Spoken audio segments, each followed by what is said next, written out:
नमस्कार स्टूडेंट, आज हम कक्षा 11वीं विषय हिंदी है हमारा। और आज हमारा पद्य भाग में पाठ 5 घर की याद। कवि है इसके भवानी प्रसाद मिश्र। तो भवानी प्रसाद मिश्र जी एक अत्यंत प्रभावी कवि माने गए हैं। इन्होंने आज़ादी की लड़ाई में यानी स्वतंत्रता की लड़ाई में भी विशेष योगदान दिया है। तो ये कविता भवानी प्रसाद मिश्र जी ने उस समय लिखी हुई है जिस समय यानी सन 1942 ईस्वी में जब भारत में असहयोग आंदोलन चला हुआ था। तो ये भवानी प्रसाद मिश्र जी भी असहयोग आंदोलन में हिस्सा लिए हुए थे। इसी कारण इनको भी अंग्रेजी सरकार ने इनको गिरफ्तार कर लिया था और 30 वर्ष के कारावास में इनको डाल दिया था। तो भवानी जी ने ये कविता उस समय जेल यानी कारावास में ही लिखी थी। जब बारिश का मौसम हुआ यानी सावन के महीने में बारिश शुरू हुई, जैसे ही बारिश शुरू हुई कवि को जेल में बैठे बैठे अपने घर की वाली स्मृतियाँ याद आने लगी। जैसे पानी गिरता रहा,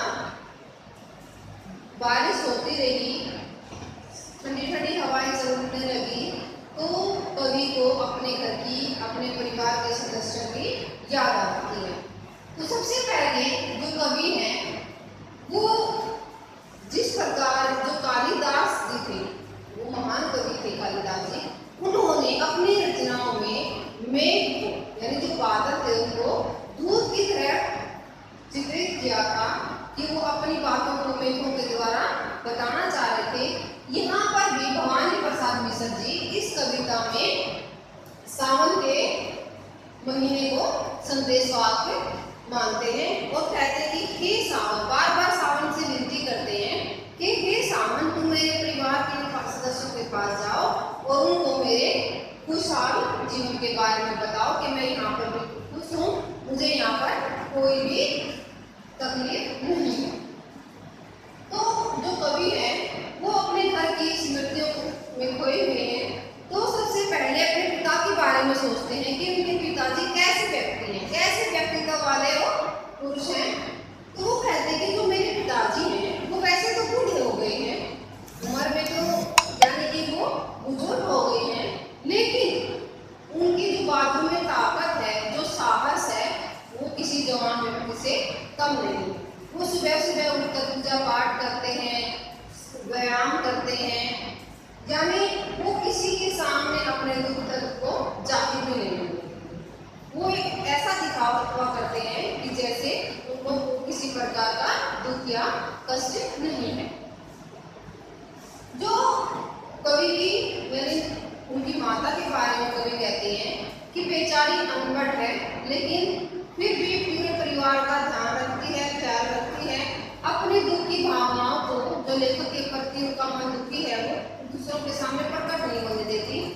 जब उनके पिताजी अपने 5वें बेटे को याद कर भावुक होने लगते हैं तो वो उनको संभालती हुई कहती है कि अगर आप ही टूट जाओगे तो बाकी बच्चों को कौन संभाले। उसके बाद जो कवि है वो 5 भाई बहन होते हैं। कवि तो कारावास में है लेकिन जो दूसरे भाई बहन हैं वो घर पर खेलते हैं, कूदते हैं, मतलब इधर उधर घूमते हैं, काम करते हैं। उन सबको देखकर जो लेखक कवि हैं इनके पिता को अपने 5वें पुत्र की बहुत याद आती। और जो उनकी बहन होती है जिसकी शादी हो चुकी होती है वो अपने मायके आई होती है और जब लड़की मायके आती है तो खुशी के पल बिताना चाहती है। वो चाहती है कि सभी साथ मिलकर रहें, लेकिन जब वो अपने 5वें भाई को घर पे नहीं देखती तो उसका मन भी बड़ा दुखी होगा।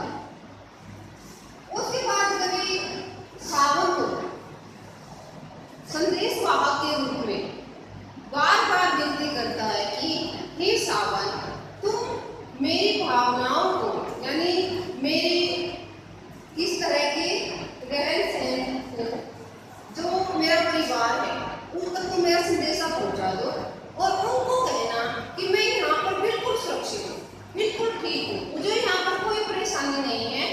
मैं बिल्कुल स्वस्थ हूँ और बिल्कुल खुश हूँ। और ये सब सुनकर जो मेरे परिवार वाले वहाँ पर दुखी हैं, उनको भी कुछ शांति मिलेगी, उनको सुख मिलेगा और वो मेरी चिंता नहीं करेंगे।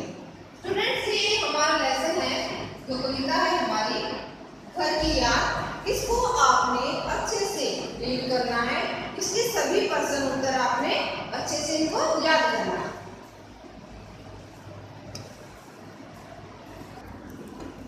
अब हम इसके प्रश्न उत्तरों को विस्तार पूर्वक समझेंगे। प्रश्न नंबर 1, पानी के रात भर गिरने और प्राण मन के घिरने में परस्पर क्या संबंध है?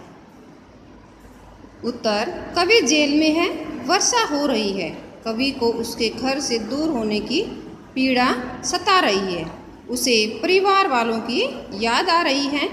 जिस प्रकार मेघ आकाश में घिरकर वर्षा ला रहे हैं, उसी प्रकार कवि का मन यहाँ तक कि उसके प्राण भी परिवार की स्मृतियों से घिर गए हैं, यानी उसको अपने परिवार की याद आ रही है।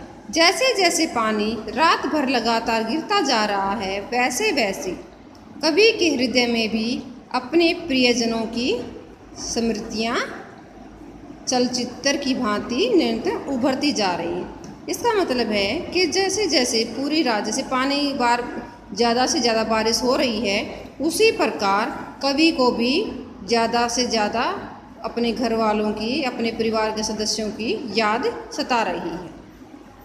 प्रश्न नंबर 2, मायके आई बहन के लिए कवि ने घर को परिताप का घर क्यों कहा है? कवि सोच रहा है कि उसकी बहन यहाँ मायके में आनंद और खुशियाँ बांटने आई होगी, परंतु कवि के जेल में होने के कारण घर के सभी सदस्य दुखी होंगे।